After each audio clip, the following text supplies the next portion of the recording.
ഇന്ന് നമുക്ക് ഒരു ബൾക്ക് ഓർഡർ ഉണ്ടായിരുന്നു. എൻഗേജ്മെന്റ് ഫംഗ്ഷന് വേണ്ടിയിട്ടുള്ള പേസ്ട്രീസ് ആയിരുന്നു കേട്ടോ. 200 പീസിന് മേലെ കസ്റ്റമർ ഓർഡർ ചെയ്തിട്ടുണ്ടായിരുന്നു. ഇത് കൂടാതെ ഫംഗ്ഷന് വേണ്ടിയിട്ടുള്ള ഒരു മെയിൻ കേക്കും കൂടെ കസ്റ്റമർ ഇതിൻ്റെ കൂട്ടത്തിൽ പറഞ്ഞിട്ടുണ്ട്.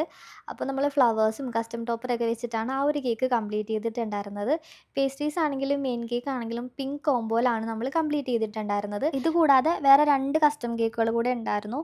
അതും നമുക്ക് സെയിം റൂട്ടിൽ സെയിം ടൈമിൽ ഡെലിവറി ചെയ്യാനുള്ളതാണ്. അത് ഭയങ്കര ഒരു ബ്ലെസ്സിങ്സ് ആയിരുന്നു. ഇതെല്ലാം പല പല റൂട്ടിലായിരുന്നെങ്കിൽ ആകെ കുഴപ്പമായി പോയേനെ.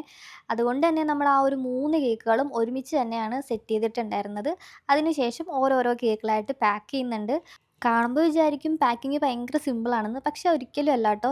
കേക്ക് ചെയ്യുന്നതിലും കൂടുതൽ ടൈം ഞാൻ എടുക്കുന്നത് ഈ പാക്കിങ്ങിലാണ്. കാരണം ഒരു ഡാമേജും കൂടാതെ കറക്റ്റായിട്ട് ഈ ഒരു ബോക്സിൽ ഇത് ഫിറ്റ് ചെയ്യണം, പാക്ക് ചെയ്യണം, ലേബൽ ചെയ്യണം, അങ്ങനെയുള്ള കുറേ പരിപാടികളുണ്ട്. ഇതൊന്നും മിസ്സായി പോകാൻ പാടില്ല. അപ്പം എനിക്ക് എപ്പോഴും പാക്കിങ്ങിനാണ് ഞാൻ ഒരുപാട് ടൈം എടുക്കുന്നത് പോലെ തോന്നാറ്. അപ്പോൾ കേക്ക് ചെയ്യുന്ന ആരെങ്കിലുമൊക്കെ ഉണ്ടെങ്കിൽ നിങ്ങൾക്ക് ഏറ്റവും കൂടുതൽ ടൈം എടുക്കുന്നത് എന്തിനാണെന്നുള്ളത് ജസ്റ്റ് ഒന്ന് കമൻറ്റ് ചെയ്യണേ. അങ്ങനെ നമ്മൾ അതൊക്കെ ഒന്ന് സെറ്റാക്കി ഇതേ ഡെലിവറിക്ക് പറഞ്ഞു വിട്ടിട്ടുണ്ട്. പിന്നെ നമുക്ക് 2 കേക്കുകളും കൂടെ കംപ്ലീറ്റ് ചെയ്യാനുണ്ട്. 2 കേക്കുകളാണെങ്കിൽ പിക്കപ്പ് ഓർഡർ ആയിരുന്നു. അതിൽ ആദ്യത്തേത് ഈ ഒരു ലാവൻഡർ വൈറ്റ് കോംബോയിലുള്ള ഒരു ഫസ്റ്റ് ബർത്ത്ഡേ കേക്കാണ്. ഫ്ലവേഴ്സും ബട്ടർഫ്ലൈസൊക്കെ വെച്ചിട്ടാണ് ആ ഒരു കേക്ക് കംപ്ലീറ്റ് ചെയ്യുന്നത്. ഇതിൻ്റെ കൂട്ടത്തിലാണെങ്കിൽ പേസ്ട്രീസ് കസ്റ്റമർ ഓർഡർ ചെയ്തിട്ടുണ്ടായിരുന്നു. 36 പീസിൻ്റെ 2 സെറ്റായിരുന്നു കേട്ടോ. അപ്പോൾ നമ്മൾ കേക്കിൽ കൊടുത്തിട്ടുള്ള ആ ഒരു ലാവൻഡർ ഷെയ്ഡ് തന്നെ പേസ്ട്രീസിലും കൊടുക്കുന്നുണ്ട്. അതിനുശേഷം കംപ്ലീറ്റ്ലി കസ്റ്റമൈസ്ഡ് കേക്കാണ്. റെഫറൻസ് വന്നിട്ട് നമ്മൾ മാക്സിമം അതേപോലെ ചെയ്തൊരു കേക്കാണ് കേട്ടോ. ഗനാഷ് കവറിങ്ങിലാണ് ആ ഒരു കേക്ക് കംപ്ലീറ്റ് ചെയ്തിട്ടുണ്ടായിരുന്നത്.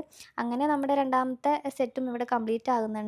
ആ കേക്കുകളും ഒക്കെ ഒന്ന് പാക്ക് ചെയ്ത് വെക്കുന്നുണ്ട്. ഇതിന് ശേഷം നമുക്ക് ഈവനിങ്ങിലത്തേക്ക് 2 കേക്കുകളും കൂടെയാണ് കംപ്ലീറ്റ് ചെയ്യാനുണ്ടായിരുന്നത്. അതിൽ ഒരെണ്ണം ഈ ഒരു കസ്റ്റം കേക്കാണ്.